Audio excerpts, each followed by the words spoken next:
Кеткен кетти, өткөн өттү бирдеймин, кечтин дайра агымынын миңдейин. Кемибеген кенч экен го төрүлүк, кенчти өсөм, ананан өнүдейин. Дал ушундай керемет күндүн биринде кайрадан жолугушуп жатканыбызга кубанычтабыз. Арыбаңыздар, ардактуу көрөрмандар. Бүгүнкү биздин темабыз энелер мектебинин турмуш сабактарынын негизги темасы 5 жашка чейинки наристени туура тарбиялоо. Мен ойлойм, бүгүнкү ушул кыздарыбызга, болочок энелерге бул албетте бир асыл сабак болот деген ишеничтебиз. Ал эми бүгүнкү биздин сабагыбыздын ушул баштоочусу, бүгүнкү биздин лекторубуз Гүлзат Алиева, философия илимдеринин кандидаты, доцент. Ошондой эле биздин сүйүктүү эжебиз Жүндүбаева Кенже эжекебиз. Ал эми бүгүнкү сабактын катышуучулары Жусуп Баласагын атындагы Кыргыз Улуттук университетинин Кыргыз филологиясы факультетинин айымдары, студенттери болмокчу. Гүлзат эже, сөз сизде. Рахмат, чоң. Мен бүгүн келечектеги энелерди, бүгүнкү жакшынакай кыздарыбызды наристени тарбиялоо боюнча бир кызыктуу маалыматка көңүлдөрүм бургум келип жатат да. Философия илиминин бүгүнкү заманбап философия илиминин өнүгүшүнө австриялык психотерапевт Зигмунд Фрейд деген адам чоң салымын кошкон да.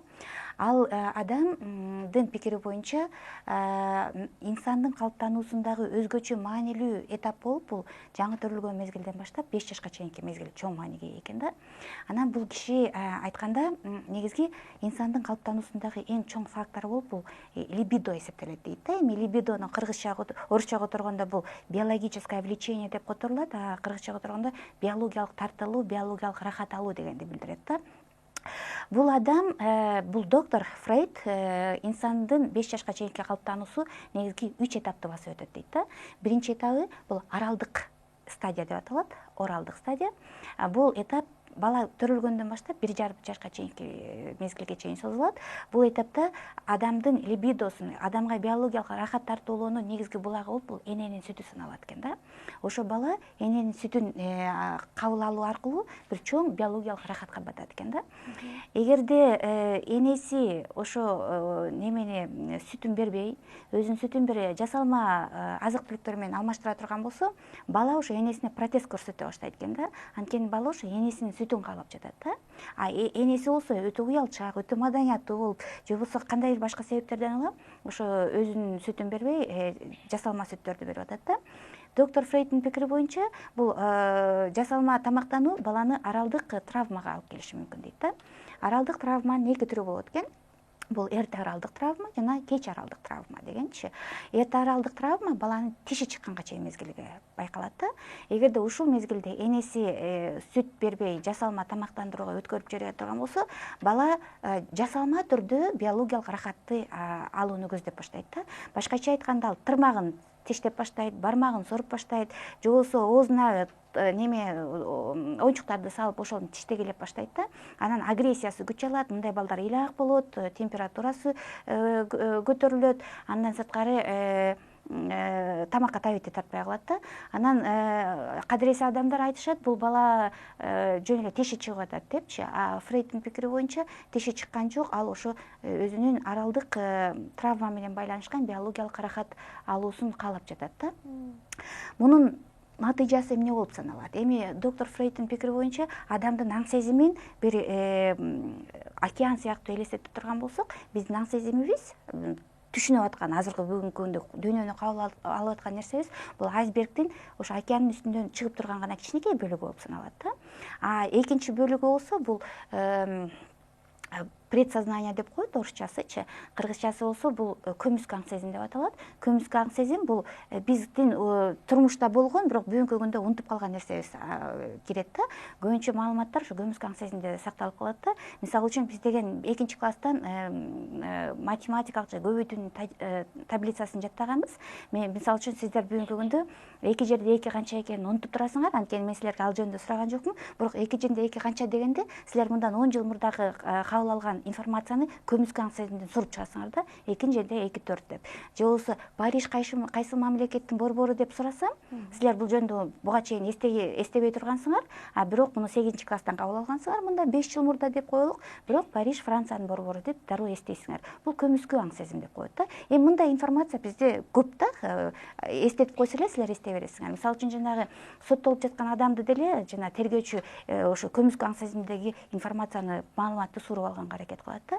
Анан үчүнчү бөлүгү айсбергдин түп-түз болгон тетиги түбүндө жаткан бөлүгүн орусчасы подсознание деп коет, кыргызчасы болсо көрөңгү аң сезим деп аталат да.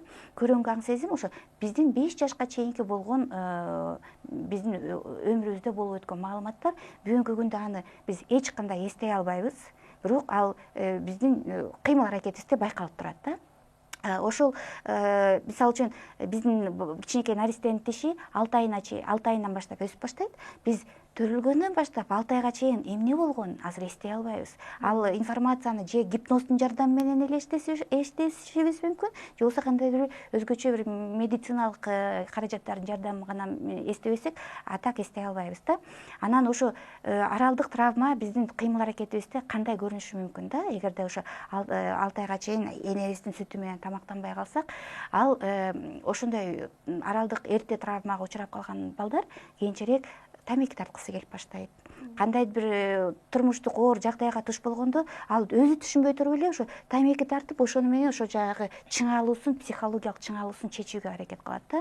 Же болбосо булимия деп коет да. Бул медицинанын терминине айтканда булимия, орусча айтканда обжорство деп коет, кыргызча айтканда мындай эмне деп коет, жана тамакты көп жөө, соргоктук. Кээ бир адамдарды немеден, үстөлдөн тарта албайсың да, тамактан тарта албайсың. Курсагы жаңы эле тойду, бирок кайра эле тамак ичкиси келе берет да. Мунун себеби эмне дегенде, көрсө ошо кичинекей кезинде жанагы энесинин сүтүн каалаган, бирок энеси жасалма тамак менен берип койгон. Анан бул мисалы үчүн кыз бала болсо, бул 6 айына чейин болду. Анан 6 айынан кийин ал көмүскө аң сезимге кирип кетти дагы, эсине келбейт. Анан кийин чоңойгондо турмушка чыкты деп коелук ошол кыз. Анан турмушунда бир өйдө ылдый нерселер болду. Турмушунан ажырашып кетти. Же болбосо күйөөсү менен таарынышып атат, же болбосо ушундай болуп калганда дароо эле булимия болуп кетет да. Ошо болгон стрессин, болгон депрессиясын ал тамактан чыгара баштайт да.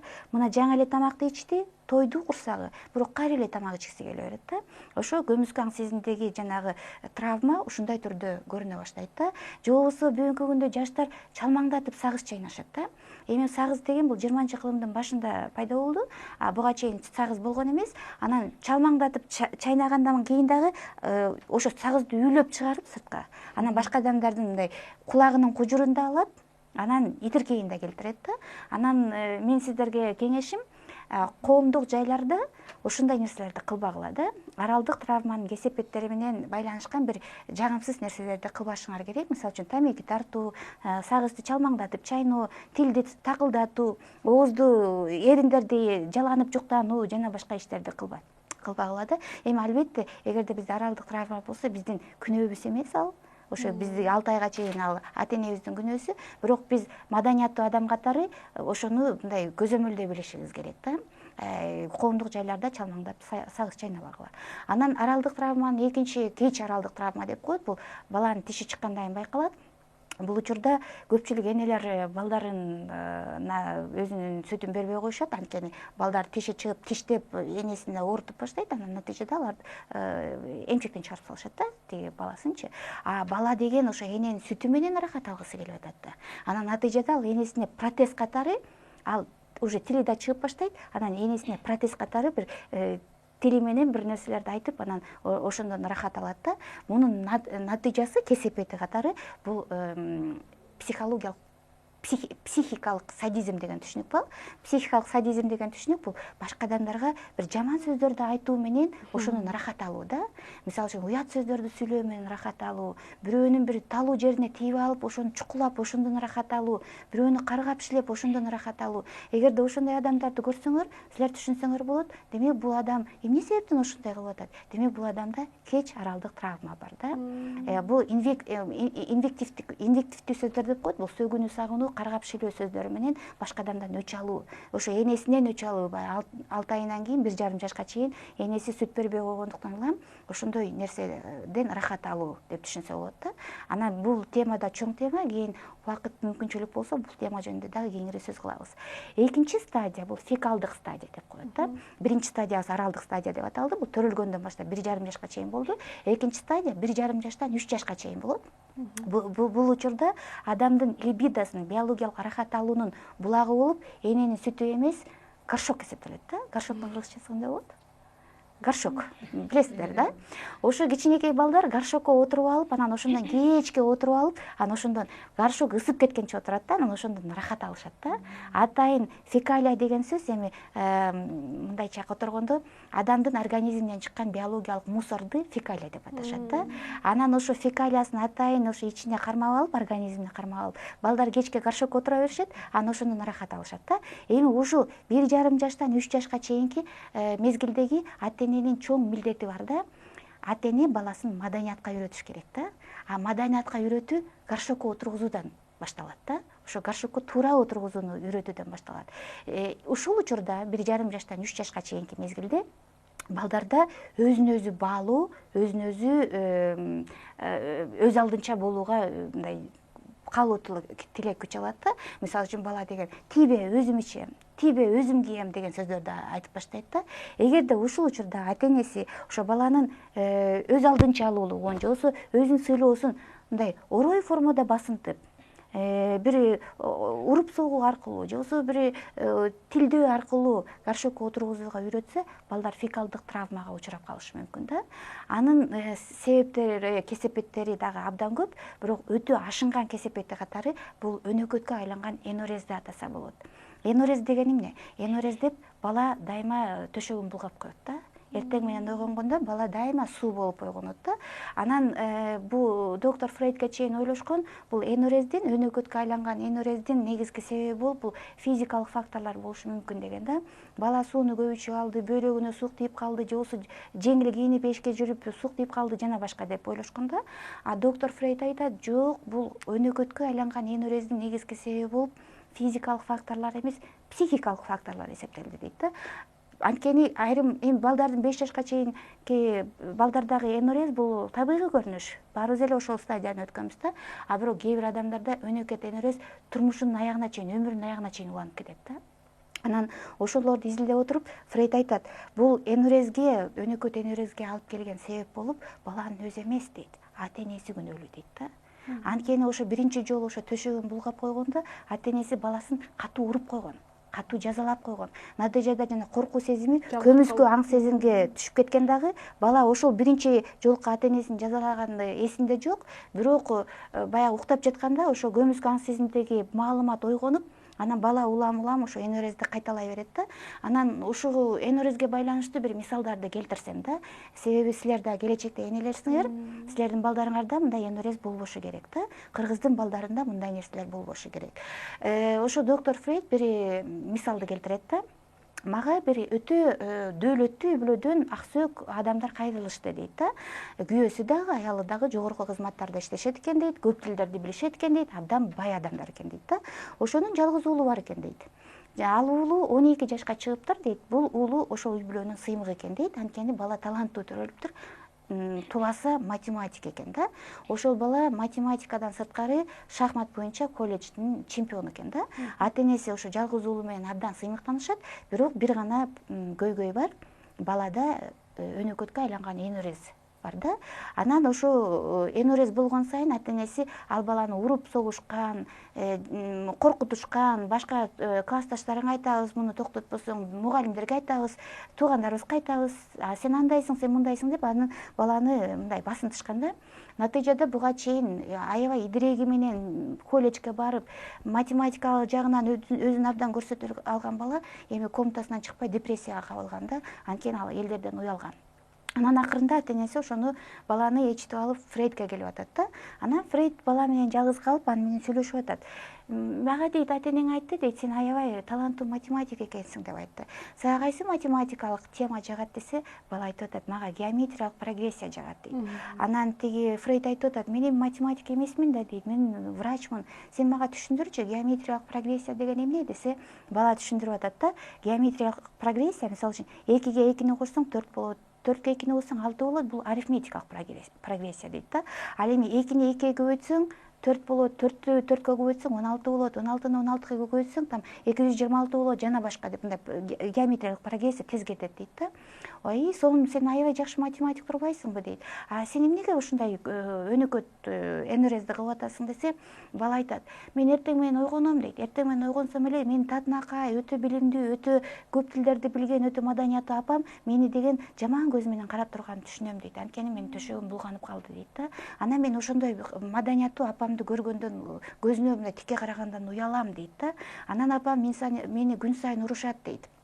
Коркутат. Эгерде мен ошону токтотпосом, мен классташтарыма айтып салам деп коркутат, мугалимдериме айтып салам деп коркутат дейт да. Анан апам деген мага деген үстүмө жылуу кийимдин баарын кийгизип салат дейт. Мен кийгим келбейт ал жылуу кийимди дейт да. Мен ошо жылуу кийимдерди кийип алып мектепке барсам, балдар менен шылдыңдайт дейт. Андан сырткары апам мени суу ичпе деп айтат дейт. Мен суусайм, бирок көп мезгилден бери суу ичпесем деле баары бир менде энурез кайталана берет дейт да. Анан ошондуктан мен деген комнатаман чыккым келбейт. Мен элдерден уялам дейт. Ошондо Фрейд айтып атат. Кел экөөбүз ойнойлук дейт. Анан бала айтып атат. Ал эмнеде болгон оюн десе, Фрейд айтып атат. Бул геометриялык прогрессия деген оюн дейт. Анда бала сурап атат. А бул оюндун маңызы кандай десе айтат. Эми мен сага врач катары айтайын дейт. Бул сенде өнөкөт энурез болуп атыптыр. Эми муну дарылаш өтө кыйын дейт да. Ошондуктан сен бул өнөкөт энурезден акча табуунун жолун тап дейт да. Анткени сенин ата-энең абдан бай, сен да ошо бай ата-энеңдей бай болгуң келет, ошондой чоң кызматты ээлегиң келет, бесе ооба дейт да. Анда мындай кылалык дейт. Бүгүн сенде деген баары төшөгүңдү булгап ойгоносуң дейт. Эгерде төшөгүңдү булгап ойгонсоң, мен сага $5 берейин дейт. $5 берейин дейт. А эгерде эртең да булгап ойгонсоң дейт. Бирок мен сенин күн сайын төшөгүңдү текшерип турам дейт да. Эртең дагы төшөгүңдү булгап ойгонсоң дейт, 5-ти 5-ке көбөйтсөк 25 болот дейт да. Эртең мен сага $25 берем дейт. Бүгүн $5 алсаң, эртең $25 алсаң, 2 күндө $30 аласың дейт да. Бүрсүгүнү да булгап ойгонсоң, 25-ти 25-ке көбөйтсөк чоң цифра чыгат дейт да. Анан ошо жылдын аягында кана саначы дейт, канча акчалуу болуп каласың десе, балада $миллиарддаган доллар болуп калат экен да. Мен сага эркек адам катары, мен сага врач катары убада берем дейт. Ошол акчаны мен сага берем. Сен ата-энеңден да бай болосуң дейт да. Бирок сенден суранычы дейт, сен тиги уялбагының бул нерседен дейт да. Башка адамдарды карачы дейт, өтө оор жумушту кылып жүрүшөт, алган айлыгы кичинекей. А сен энурезди уланта бер, мен сага көп акчаны бере берем дейт да. Анан бала үйүнө келип Кудайдан сурана баштайт да. Ой, Кудай, бүгүн менде энурез болсо экен депчи. Бирок эртең менен ойгонсо, бала купкургак болуп калды. Бала врачтан утулду. Бирок ден соолугу жагынан утту да. Анан ошондон кийин жанагы доктор ар кайсы дарыларды берип, ошо баланы энурезден куткарып калган да. Эми дагы бир мисал айтайынчы сиздерге. Мен өзүм көп жылдан бери мугалим болуп иштейм, жогорку окуу жайларында мугалим болуп иштейм. Ошонун ичинде мен юридикалык академияда дагы магистранттарга сабак берем да. Мен ошондо бир окуяны эстегим келет да. Магистранттар кечинде окушат. Анан кыштын күн болчу, ошо магистранттардын арасында бир прокурор болуп иштеген эжеңер отурду да, бир 43 жаштагы эже экен.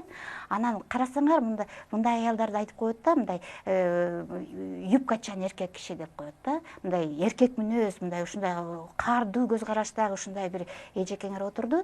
Анан ушу тема жөнүндө лекция болуп аткан. Анан ошо лекциядан кийин мага келип айтып атпайбы, сиз менен сүйлөшсөм болотпу дейт. Макул, сүйлөшүңүз десем айтат.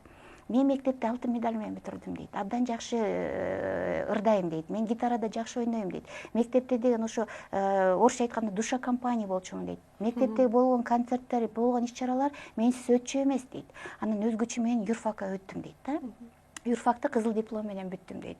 Анан аспирантурага өтөйүн деп атсам, мен бир группалашым дейт, мени ала качып кетти дейт. Группалашым мага жакчу эмес дейт. Анан бирок менин ата-энем келип ошол жерге отургузуп койду дейт да, кетпегиниң. Эми ушу сенин маңдайыңа жазылган тагдыр, ошол жерден кетпегиниң деп ошол жерге отургузуп койду дейт. Анан бирок мен келгенден баштап эле менин кайненем мага каршы чыга баштады дейт.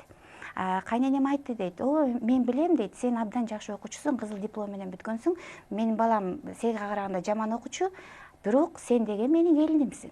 Сен менин баламдан өйдө жогору даражаны ээлебеш керексиң. Келин болгондон кийин эртең менен жумушка кетесиң, кечинде келесиң, идиш аякты жуйсуң, кир жуйсуң, кадимкидей үй оокатын кыласың. Аспирантурага өтпөйсүң деп койду дейт да. Жогорку кызматты менин уулум ээлеш керек деп. Мен макул болдум дейт ошого. Эртең менен кетем, кадыресе кадимки юрист катары иштейм дейт. Кечинде үйгө келем, үй жумуштарын кылам, карьера жасаганды токтоттум, аспирантурага өткөн жокмун дейт да. Ошондон бери 10 жыл өтүп кетти дейт. Мен 22 жашымда турмушка чыктым эле, 32 жашка чыктым дейт. 10 жыл өтүп кетти, бирок балалуу болгон жокпуз дейт да. Мурда эле мени жактырбаган кайненем мени каарып кууруп баштады дейт да. Анан айтты дейт, сен келгениңе 10 жыл болду. Менин балам балалуу болуш керек, сен кеткениң деп баштады дейт. Мен ушул гана моментти күтүп турганмын дейт да. Досторумдун баары юрист дейт, мыкты юристтер. Ошолор менен заматтын ортосунда жана ажырашуу тууралуу келишимди түзүп, мен ажырашып кетип калдым дейт. Ушул моментти күтүп отурганмын дейт. Анан өзүмчө ойлондум дейт да, ушул үй бүлөдөн кутулдум деп ойлондум дейт да. Эми карьерамды жасайын, өзүм үчүн иштейин дедим дейт. Мен кетер замат балалуу болгонду абдан каалаган күйөөм дароо эле үйлөнүп алды дейт да. Башка кызга үйлөнүп алды. Кайненем таап койгон кызга үйлөндү дейт да. Анан бир аз убакыттан кийин эле түшүндүм дейт. Мен боюмда бар экен дейт да. Кетип калдым, күйөөм үйлөнүп алды, менин боюмда бар. Анан ойлодум дейт, эми бул өзүм үчүн төрөп алам бул баланы. Бул мен 10 жылдан бери Кудайдан сураган бала болчу. Мен эми жалгыз эмесмин, ушул бала менен жашайм деп ойлодум дагы. Төрөлдү дейт, мен ушунчалык ушу баламды көргүм келип атат дейт. Кыз бала төрөлдү дейт. Анан врачтарга айтып атам дейт. Мага бергилечи кызымды, көрсөткүлөчү, мен кызымды өпкүм келет, мен кызымды кучактагым келет депчи. Мага кызымды көтөрүп келишти дейт. Карасам, кайненемдин 100% копиясы дейт да. Баягы мага асылып аткан, мага жаман сөз айткан, мени каргап иштеген аялдын тим эле копиясы, мага эч кандай окшоштугу жок дейт да. Ошол замат мен кызыма карата ушунчалык жеккерүү сезим пайда болду дейт да. Мен аны ушуга чейин өбөйүн кучактайын деп отургам дейт. Азыр көрө калып эле аны түтүп койдум дейт да кызымды. Ошондон бери 10 жыл өттү дейт. Мына мен 43-кө чыктым дейт да. Кызым 10го чыкты дейт. Анан тиги неме кызымды бир да жолу башынан сылаган эмесмин дейт. Бетинен өпкөн эмесмин дейт. Бир да жолу мындай эркелеткен сөздөрдү айткан эмесмин, мээримдүү сөздөрдү айткан эмесмин дейт да. Анан кызым азыр 3-класс окуйт. Анан мага такыр окшош эмес дейт да. Баягы мен деген мектепте жакшы окуп, гитарада ойноп, ырдачумун дейт. Кызым ырдабайт дагы, гитарада да ойнобойт, абдан пассивдүү дейт. Бир орунга отура берет эле, бир чекитти карап кечке отура берет, мелтиреп дейт да. Анан ошондо отурганы мени аябай жинимди келтирет дейт да. Бул биринчиден. Экинчиден, күн сайын эртең менен төшөгүн булгап ойгонот дейт. Анын төшөгү булганып калганын көрүп, мен деген аны деген ушу каруум ооруганча, колум ооруганча сабайм дагы, мектепте аңылдатып ыйлатып жөнөтөм дейт да. Өзүм да жүрөгүм ооруп, жумушума жөнөйм дейт. Бул бизге деген салт болуп калган дейт да. Күн сайын ушул нерсе кайталанат дейт. Анан буга чейин ойлочумун дейт. Менин кызым кайненемди тарткан турбайбы деп ойлочумун дейт. Азыр сиздердин лекцияңыздардан кийин мен түшүндүм дейт. Ал кызымды мен ушундай абалга өзүм жеткириптирмин дейт да. Анткени менин кызым нормалдуу эле төрөлгөн. Мен аны дайыма урчумун, кемсинтчүмүн, жаман сөздөрдү айтчумун, мээримимди төкчү эмесмин. Натыйжада мен ошондой кызымды өнөкөткө айланган энурезге алып келдим. Жанагындай психикалык жабыркаган сезимге абалга алып келдим. Эми мен эмне кылам дейт да. Анан мен айттым, эми сизге деген дасыккан жакшы психолог керек, убакыт керек, чыдаш керек бул нерсеге. Анан кызыңызды ушундай абалга өзүңүз алып келгенсиз деп. Кыздар, мен сиздерге сунушум, кеңешим, биз дайыма ойлойбуз да, биз деген бир идеалдуу адамга турмушка чыгабыз деп ойлойбуз. Жигиттер ойлошот, мен үйлөнгөн кыз идеалдуу болот деп ойлойт да. Анан адамдын баары идеалдуу эмес да. Эгерде биз идеалдуу болуп кете турган болсок, анда биз Кудай болуп калмакпыз да. Баарыбыздын тең плюсубуз бар, минусубуз бар дегендейчи. Анан турмушта ар кандай болот, турмуштун өйдөсү болот, төмөнү болот дегендейчи.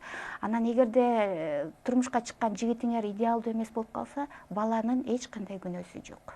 Ошо сенин атаң андай эле, сенин энең мындай эле деп баланы уруп сокконго, басмырлаганга, жанагындай мээрим төкпөгөнгө силердин эч кандай укугуңар жок. Баланы жакшы көрүш керек, баланы урматташ керек, баланы сыйлаш керек, баланы жакшы көрүш керек. Анан туура тарбиялаганга аракет кылыш керек да. Ошондуктан балада фекалдык травма деген болбош керек. Фекалдык травма бул өтө оор, кесепеттүү травма болуп саналат да. Анан 3-чү стадия, акыркы стадия. Бул 3 жаштан 5 жашка чейин созулат, байкалат. Бул стадия фаллическая стадия деп аталат. Эми кыргызчасын кантип которушту билбейм.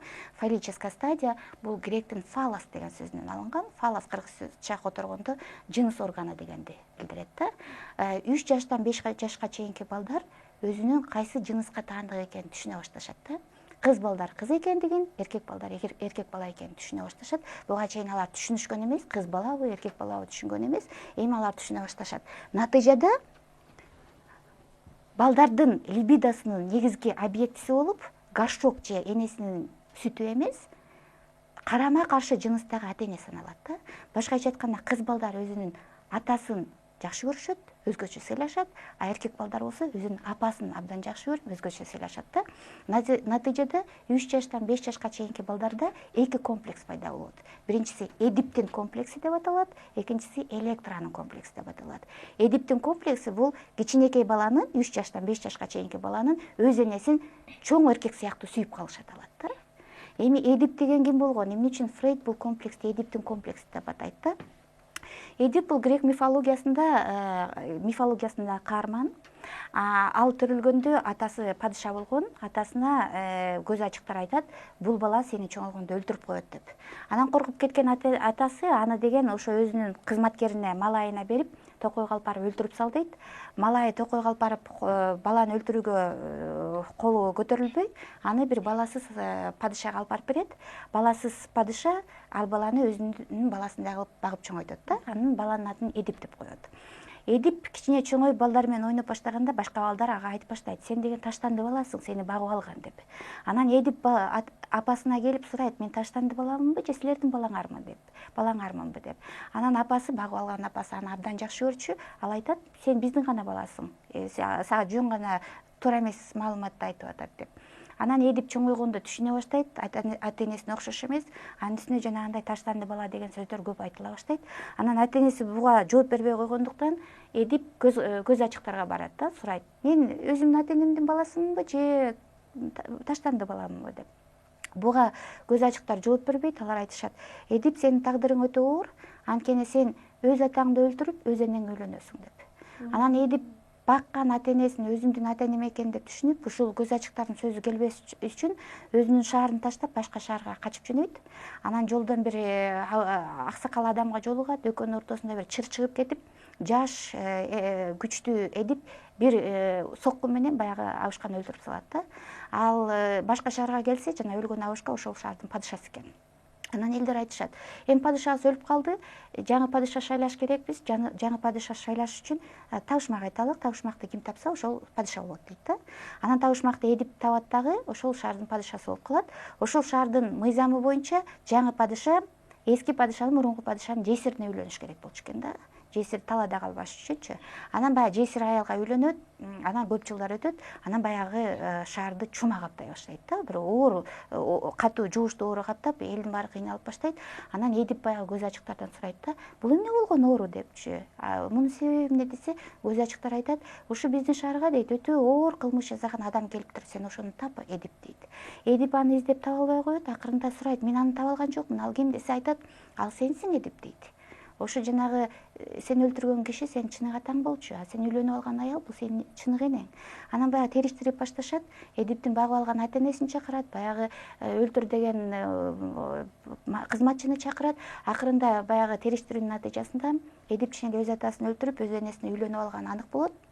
Анан ошондо энеси бул маалыматты уккандан кийин өзүн өзү өлтүрөт, асын өлүп калат. А Эдиптин болсо эки көзү сокур болуп калат да. Өмүрүнүн аягына чейин ошо сокур болуп өтөт.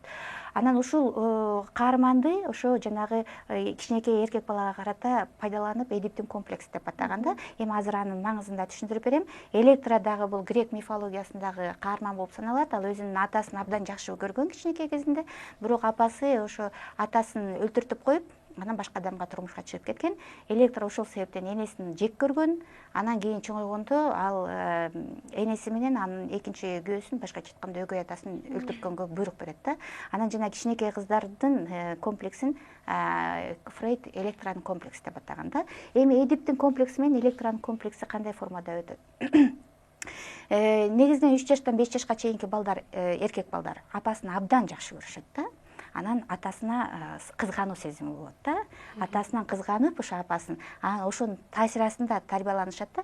Анан бүгүнкү күндө жаш жигиттерден сурайсың да, сага кандай кыздар жагат деп сурасаң, алар айтышат: "Мага Анджелина Джоли жагат, мага Шакира жагат, мага дагы башка бирөө жагат" деп баягы атактуу ырчыларды, актрисаларды айтат да.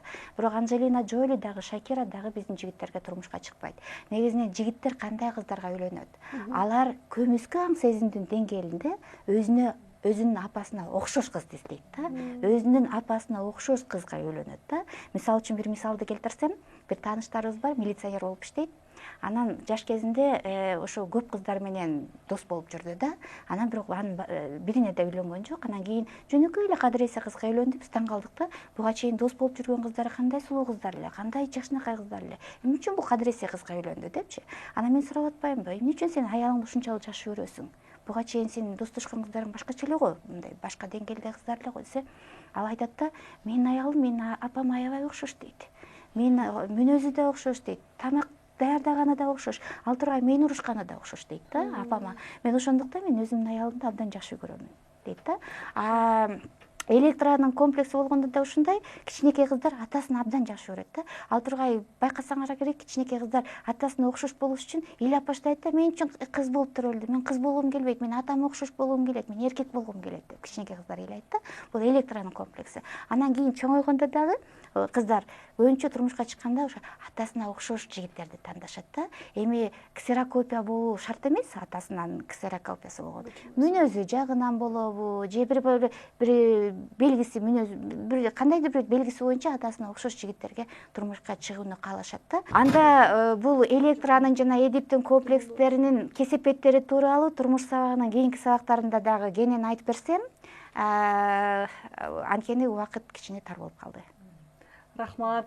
Бала жылмайса аалам жылмаят дейт. Бүгүнкү ушул келечектин уюткусун, улуттун уюткусун уюта турган, келечекке бир мыкты балдарды тарбиялай турган болочок энелерге, болочок аял затына бир жакшы бир сабак болду окшойт. Ал эми ошо бүгүнкү биздин сабагыбыздын бир максатына, сабактын бир максатына жеттик деп ойлойбуз. Убакыт учкан куш дейт. Жаңы эле биз сабагыбызды баштап жатсак, кайрадан ошо аягына келип жеттик. Бүгүнкү сабагыбыз абдан кызыктуу болду.